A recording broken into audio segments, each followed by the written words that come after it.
Very good morning students, welcome to Utkarsh classes. सभी students का स्वागत है उत्कर्ष क्लासेस में, जहां पर आप तैयारी कर रहे हैं यूजीसी नेट एग्जामिनेशन की।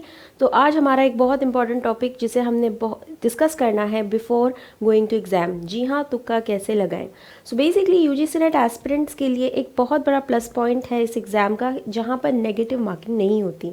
तो ऐसे में कुछ ऐसे क्वेश्चंस रह जाते हैं जिन्हें हमें हमारी आउट ऑफ सिलेबस होने की वजह से या फिर हमारी पूरी तैयारी नहीं होने की वजह से, कुछ ना कुछ रह जाने की वजह से उन टॉपिक्स को हम कवर नहीं कर पाते। इसके बाद ऐसे क्वेश्चंस को हम लगाते हैं तुक्के के साथ। बट एक और धारणा है तुक्के लगाने या स्मार्ट गेस के इस पर्टिकुलर एक्शन को लेके, जहाँ पे स्टूडेंट्स को लगता है कि अगर हम एग्ज़ाम में पढ़कर ना भी जाएं तो गैसेस लगाकर अगर हम क्वेश्चंस को अटेम्प्ट करें तो आंसर सही दे पाते हैं।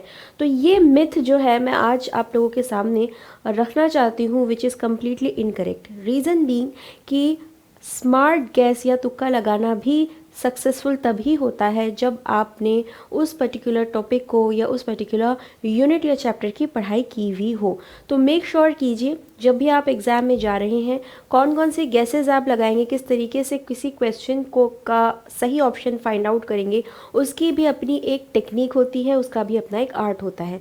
तो आज इस सेशन के माध्यम से हम समझेंगे वो कौन से इम्पॉर्टेंट चीज़ें हैं जो हमें ध्यान रखनी है at the time of checking, trying to find out the right answer. Okay, now UGC NET में अगर हम बात करें पेपर पैटर्न की, तो आप सभी जानते हैं कि हमारा जो पेपर है वो दो पेपर्स पर डिपेंड है। हमारा ये जो एग्ज़ाम है ये 2 पेपर्स पर डिपेंड करता है। एक है आपका पेपर 1 और एक है आपका पेपर 2, ठीक है। और दोनों ही पेपर्स की अपनी अपनी अलग पहचान है। पेपर 1 जो कि एक जनरल पेपर होता है और इसमें आपके पास 10 यूनिट्स होते हैं जो कि आप कवर कर रहे होते हैं।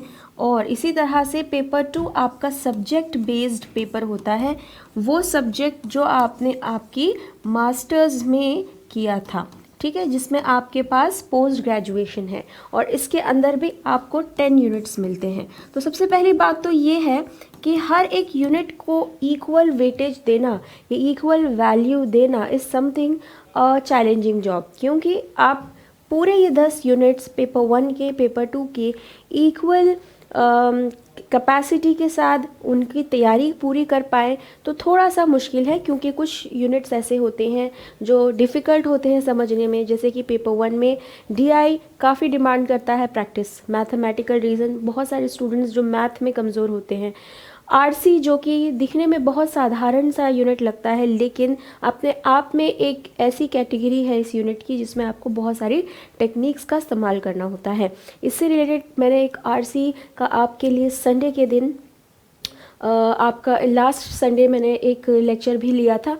तो आरसी से रिलेटेड अगर आपके कुछ क्वेश्चंस हैं, कुछ टेक्निक्स आप सीखना चाहते हैं तो वो लेक्चर आप ज़रूर जाकर देख सकते हैं।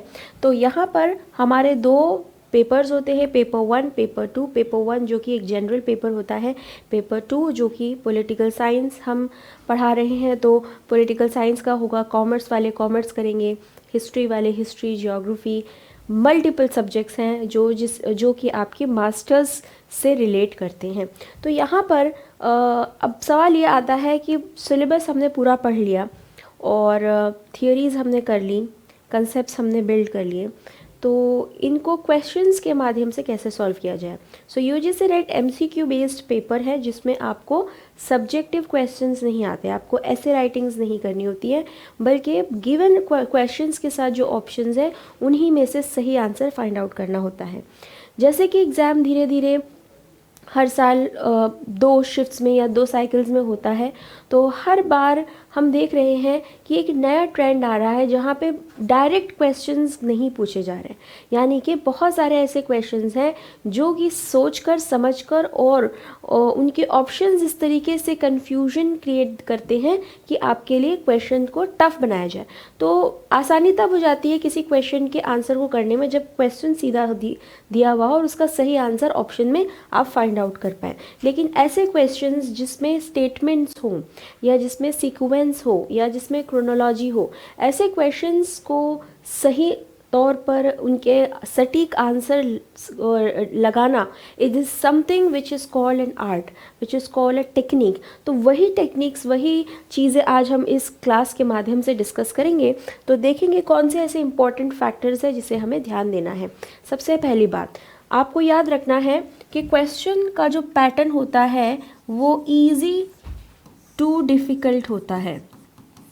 क्वेश्चन का जो पैटर्न होता है वो इजी टू डिफ़िकल्ट होता है। आपके पास पेपर 1 में 50 क्वेश्चंस होते हैं, पेपर 2 में 100 क्वेश्चंस होते हैं, कुल मिला के 150 क्वेश्चंस होते हैं। ठीक है, तो ये जो है, ये जो क्वेश्चंस हैं ये एक साथ क्वेश्चंस आपको पेपर 1 या पेपर 2 के फॉर्म में नहीं देखना है, बल्कि इनको 150 क्वेश्चंस के फॉर्म में ही देखना है। और आप इन क्वेश्चंस को 3 कैटेगरीज में डिवाइड करेंगे, इजी, मॉडरेट एंड चैलेंजिंग, यानी कि टफ। ठीक है, और इस कैटेगरी में कन्वर्ट करने के बाद क्वेश्चंस को आपका काम बन जाएगा आसान। देखिए एक बहुत आसान सा एग्जांपल हम देते हैं।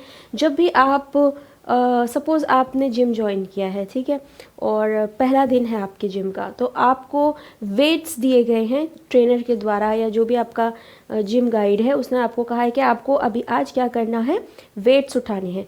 तो क्या पहले ही दिन आप 10 kg 20 kg का वेट उठाएंगे? ऑफ कोर्स नहीं।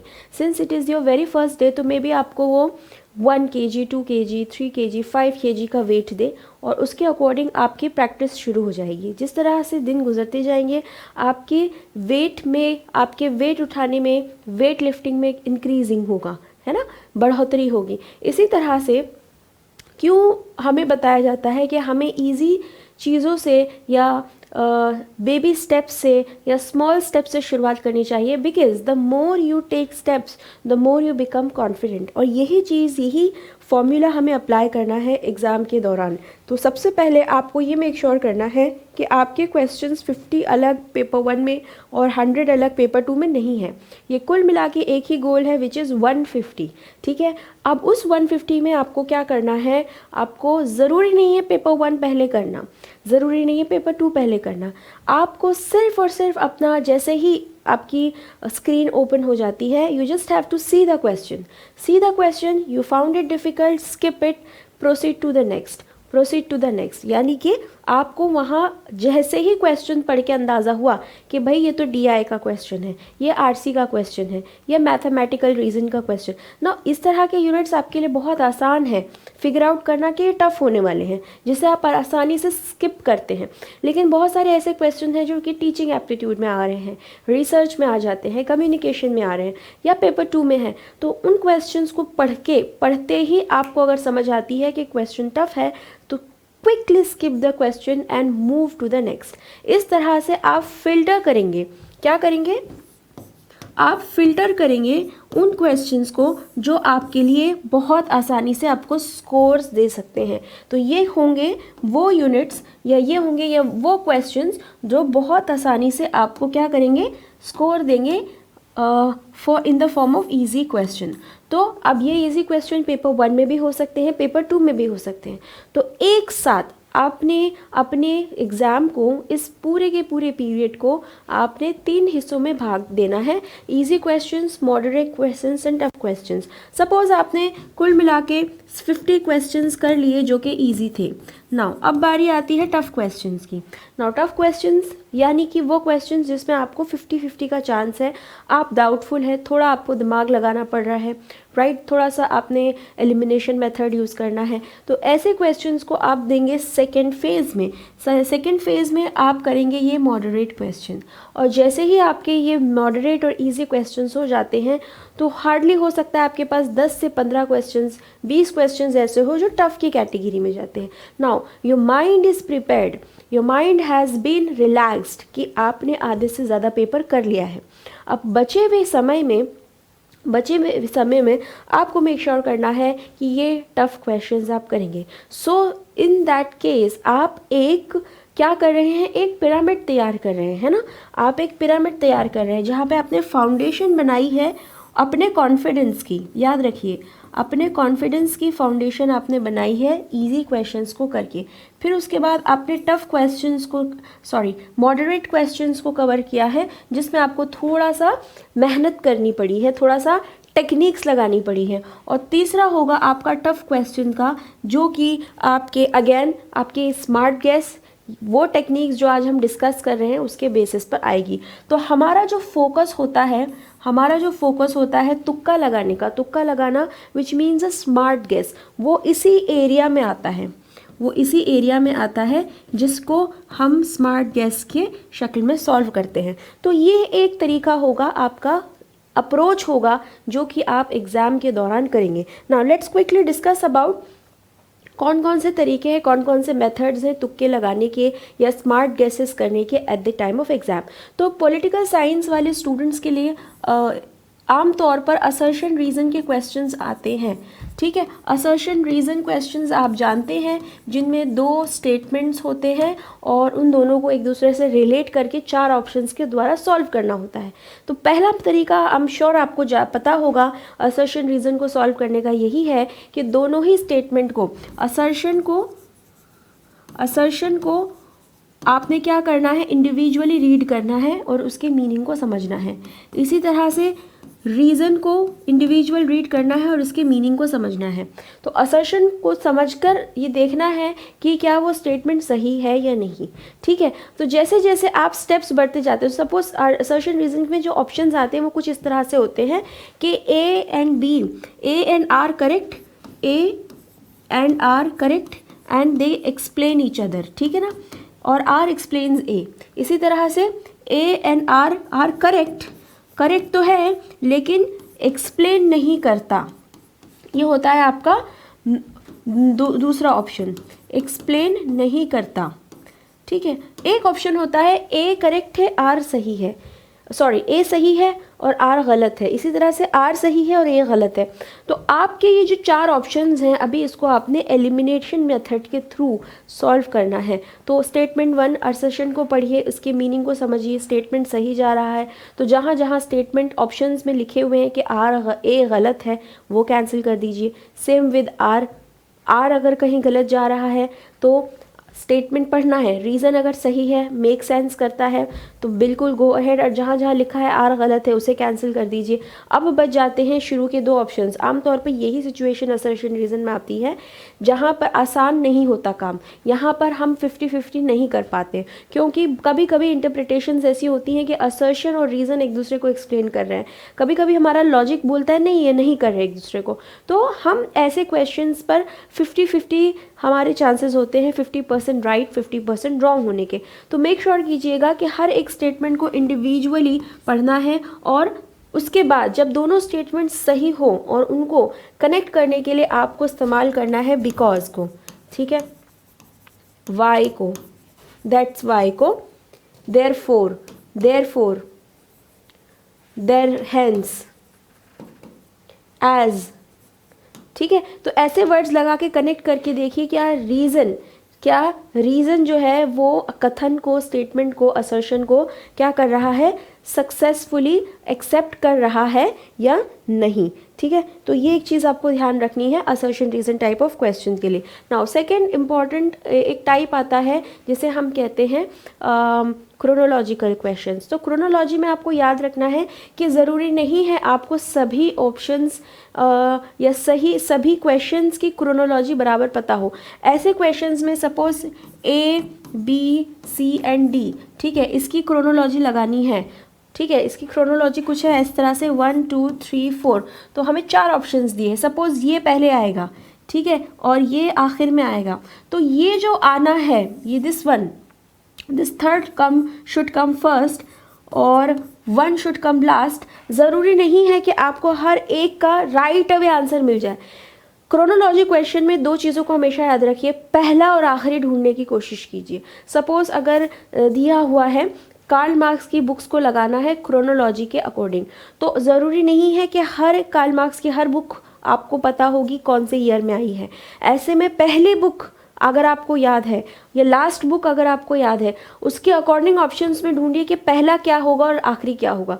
इससे आपके क्वेश्चन सॉल्व हो जाएंगे। दिस इज़ अनदर वे जो कि क्रोनोलॉजी क्वेश्चंस में आप करेंगे, ठीक है। इसके अलावा वो क्वेश्चंस याद रखिएगा, तुक्का लगाने की एक टेक्निक वो है, वो क्वेश्चन जिसमें ओनली वर्ड दिया है, ओनली वर्ड दिया है, ठीक है।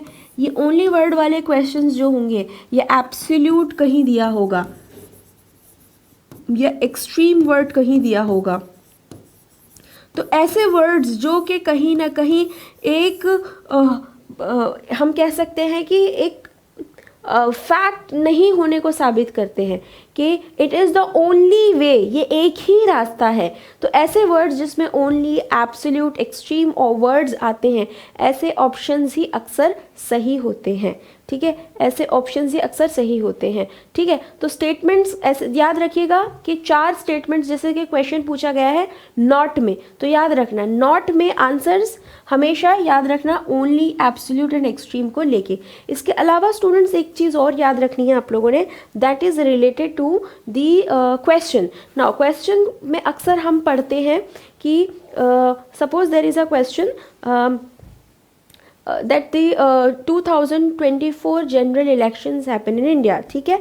ये इलेक्शंस होते हैं, तो what was that one thing जो कि इलेक्शन कमीशन ने रिमूव की है as a part of their as a part of their rules and regulation. That is the only thing which has been removed, which is not the only thing, sorry, which is not the only thing removed. तो question को अगर हमें देखना है तो question हम अक्सर गलत इंटरप्रेट करते हैं। हमें लगता है क्वेश्चन में हाँ पूछा गया है, बट क्वेश्चन में ना पूछा गया होता है। तो ऐसे में क्वेश्चन जब भी कन्फ्यूजन क्रिएट करता है, क्वेश्चन कन्फ्यूजन क्रिएट करता है, तो हमेशा याद रखो कि उसको हिंदी इंटरप्रेट करने की कोशिश किया करो, हिंदी में उसको ट्रांसलेट करने की कोशिश किया करो, जिससे कि आपको सेंस हो, because Hindi is our first language, Hindi is our first language. So कभी कभी ऐसा होता है कि अगर हम इंग्लिश भले ही हमारी बहुत अच्छी है बट सेंस नहीं कर रहा, सवाल सेंस नहीं कर रहा, तो हिंदी में ट्रांसलेट करने पे सवाल हमें बेहतर तरीके से समझ आता है, ठीक है। तो ये एक तरीका हो सकता है जिससे कि आप क्वेश्चंस को सॉल्व कर सकते हैं।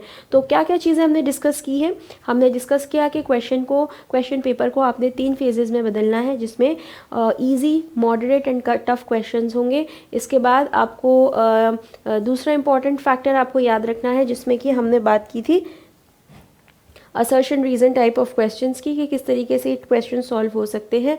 और फिर हमने बात की थी क्रोनोलॉजिकल क्वेश्चंस की, जिसमें आपको फर्स्ट और लास्ट ऑप्शन को याद रखना ज़रूरी है, उसको समझने की कोशिश कीजिए कि फ़र्स्ट क्या हो सकता है और लास्ट क्या हो सकता है, जिसके बेसिस पर आपका काम आसान हो जाएगा। फिर उसके बाद आप एक्सट्रीम वर्ड्स को ढूंढिए ऑप्शंस में, और वही अक्सर आपके सही आंसर होते हैं। कन्फ्यूजन अगर होती है तो आप उसे हिंदी में ट्रांसलेट कर सकते हैं, ये भी एक इम्पॉर्टेंट टेक्निक हो सकती है, ठीक है। एक और तरीका याद रखिए, अक्सर ये चीज़ हम रेकमेंड मैं नहीं करूँगी इजी से मॉडरेट क्वेश्चंस के लिए, लेकिन टफ क्वेश्चंस के लिए करूँगी अक्सर कि ऑल ऑफ द अबव जहाँ पे भी ऑप्शंस में होता है ऑल ऑफ द अबव, ये क्वेश्चंस अभी नहीं आते हैं, इस तरह के ऑप्शंस एग्जाम में नहीं देखे जाते हैं। लेकिन जहाँ कुछ भी नज़र ना आए, जहाँ पर आपको लगे कि सिलेबस में कभी ये क्वेश्चन नहीं था, टॉपिक कभी नहीं पूछा गया है, तो कोशिश कीजिए कि ऑल ऑफ द अबव के साथ आप चले जाएं, क्योंकि मोस्टली यही ऑप्शंस सही होते हैं, ठीक है। तो ये एक तरीका हो सकता है आपके करने का। और इसके अलावा आपको याद रखना है, जहाँ पे आपको रीडिंग कॉम्प्रिहेंशन जैसे टॉपिक्स यूनिट जब आप कर रहे हो, तो उस समय जब आप क्वेश्चंस पढ़ के रीड करते हैं पैसेज को, तो पैसेज में जो वर्ड नज़र आता है, क्वेश्चन का जो भी कीवर्ड आपको पैसेज में नज़र आता है, तो उसे 2 से 3 बार पढ़िए, उसे समझिए, उसकी मीनिंग को इंटरप्रेट कीजिए और वहीं पर उसका आंसर दीजिए। आरसी में एक चीज़ और याद रखनी है आपको कि आरसी में आपका खुद का नॉलेज यूज़ नहीं करना है, नरेटर क्या कह रहा है, राइटर ने क्या लिखा है, वो चीज़ आपको उसी के आधार पर आपको उससे इंटरप्रेट करना है उसका मीनिंग, ठीक है। तो ये थे कुछ इंपॉर्टेंट फैक्टर्स जो कि मैं चाहती थी कि आप याद रखें at the time of preparing for exams, जो कि एग्ज़ाम हॉल में जाने के बाद ये स्मार्ट वेज आपको हेल्प करेंगे। Now these smart ways are very, I would not say कि हर एक क्वेश्चन में यूज़ होंगे, नहीं, वो क्वेश्चन जिस पे आप 100% श्योर हैं वो आपके जाएंगे as per your as per your knowledge, but वो क्वेश्चंस जो टफ़ की कैटेगरी में आते हैं उनमें ये कुछ स्मार्ट गैसेस आप लगा सकते हैं। इसी के साथ साथ एक और नोटिफिकेशन मैं आपके साथ शेयर करते चलूँ तो आखिर के हमारे पास 3 दिन बचे हैं जिसमें हम स्टूडेंट्स को प्रोवाइड कर रहे हैं उत्कर्ष के माध्यम से हमारे courses with a lot of offers, जिसमें 90% तक का आपको डिस्काउंट मिलता है विथ 10% एक्स्ट्रा अवधि ऑफ योर वैधता, जिसमें आपका कोर्स जो है वो एक्सटेंड हो जाता है और आपको 10% extra discount with A prime coupon code. ठीक है, तो ये थे कुछ इंपॉर्टेंट फैक्टर्स और याद रखिए कि ये सारी जानकारी आप लोगों को हमारे UGC नेट उत्कर्ष क्लासेस के हमारे पोर्टल से भी मिल जाएगी और हमारे ऐप पर भी अवेलेबल है। All the best for your exam and I will see you in the next lecture very soon. Have a great day.